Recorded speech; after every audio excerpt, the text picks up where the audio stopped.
Hello વિદ્યાર્થી મિત્રો, આપ સૌનું આપણે યુટ્યુબ ચેનલ પર હાર્દિક સ્વાગત છે. તો આજે હું તમારા માટે લઈને આવી ગઈ છું ધોરણ 7 વિષય ગણિત પાઠ 1 પૂર્ણાંક સંખ્યાઓના સ્વાધ્યાય 1.2ની સંપૂર્ણ સમજૂતી, તે પણ આપણી નવી બુક પ્રમાણે. તે પહેલાં તમે જો સ્વાધ્યાય 1.1નો વિડીયો ન જોયો હોય તો જરૂરથી જોઈ લેજો, અને આપણી ચેનલને જો લાઇક ચેનલ સબસ્ક્રાઈબ ન કરી હોય તો જરૂરથી કરી દેજો. તો ચાલો આપણે આ તમામ પ્રશ્નોના ઉત્તરોની સમજૂતી મેળવીએ. તો અહીં આપણા સ્વાધ્યાયનો પહેલો પ્રશ્ન છે કે નીચે આપેલ દરેકના જવાબ લખો. તેમાં આપણને પહેલું આપ્યું છે કે 3 ગુણ્યા -1, તો તે થશે -1. આપણે જાણીએ છીએ કે જો ધન પૂર્ણાંક હોય અને તેનો ગુણાકાર જો ઋણ પૂર્ણાંક સાથે થાય તો તેનો જવાબ ઋણમાં જ આવે. જો બંને સંખ્યાઓ ધનમાં હોય તો તેનો ગુણાકાર ધનમાં આવે. જો એક માઇનસ અને એક પ્લસ હોય તો તેનો ઋણમાં આવે, અને જો બંને માઇનસ હોય તો તે પ્લસમાં આવે. તેમાં આપણને પહેલું આપ્યું છે 3 ગુણ્યા -1, તો તે થશે -1. ત્યારબાદ 1 ગુણ્યા 225, તો તે થશે -225. ત્યારબાદ 21 ગુણ્યા -30, તો અહીં બંને માઇનસ છે તો તેમનો ગુણાકાર થશે અને જે જવાબ આવશે એ પ્લસમાં હશે. એટલે કે -21 ગુણ્યા -30 એટલે તે થશે +630. એના પછી ચોથું છે કે -316 ગુણ્યા -1, તો અહીંયા પણ બંને માઇનસ છે તો ગુણાકાર થશે, જવાબ એ ધનમાં આવશે, તો તે થશે +316. એના પછી પાંચમું છે -15 ગુણ્યા 0 ગુણ્યા -15, તો અહીં 0નો કોઈ પણ સંખ્યા સાથે ગુણાકાર 0 છે અને અહીંયા બંને માઇનસ છે તો તે ધન આવશે, તો તે થશે 0. એના પછી છઠ્ઠું છે કે -12 ગુણ્યા -11 ગુણ્યા 10, તો અહીંયા બંને સંખ્યા માઇનસ છે તો તેનો ગુણાકાર પ્લસ આવશે, અને ત્રીજો તો પ્લસ છે એટલે એનો જવાબ છે પ્લસમાં આવશે. એટલે -12 ગુણ્યા -11 ગુણ્યા 10, તો એ થશે 132 ગુણ્યા 10 એટલે 1320. ત્યારબાદ 9 ગુણ્યા -3 ગુણ્યા -6, તો અહીંયા જે -3 અને -6 છે એ માઇનસમાં છે તો એનો ગુણાકાર એ આપણને ધનમાં મળશે, તો તેનો જવાબ થશે 9 ગુણ્યા 18 એટલે 162. તો હવે એના પછીનો આપણો પ્રશ્ન 2 છે કે નીચેનાને ચકાસો. તેમાં આપણને આપ્યું છે કે 18 ગુણ્યા (7 વત્તા -3) બરાબર 18 ગુણ્યા 7 વત્તા 18 ગુણ્યા -3.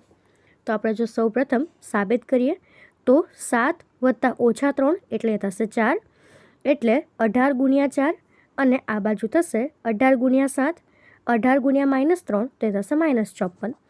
તો માટે 18 ગુણ્યા 4 બરાબર 126 ગુણ્યા વત્તા -54, તો એ થશે 72.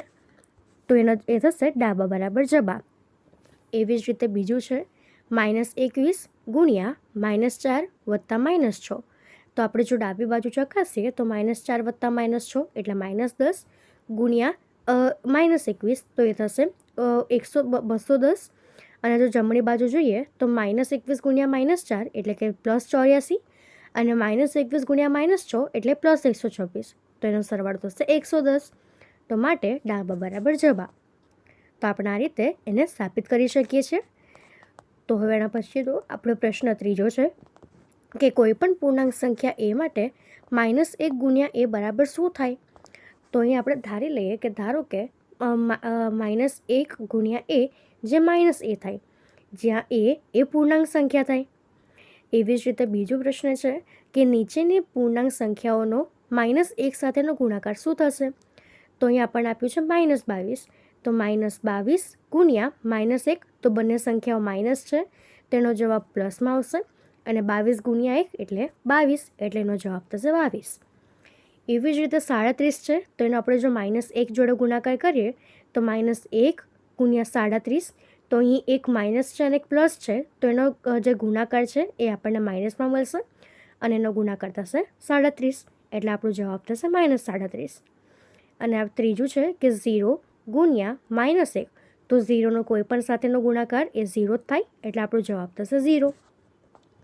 તો એના પછીનો ચોથો પ્રશ્ન છે કે -1 ગુણ્યા 5થી શરૂ કરીને નિશ્ચિત પેટર્ન વડે વિવિધ ગુણાકારો લઈને દર્શાવો કે -1 ગુણ્યા -1 બરાબર 1 થાય.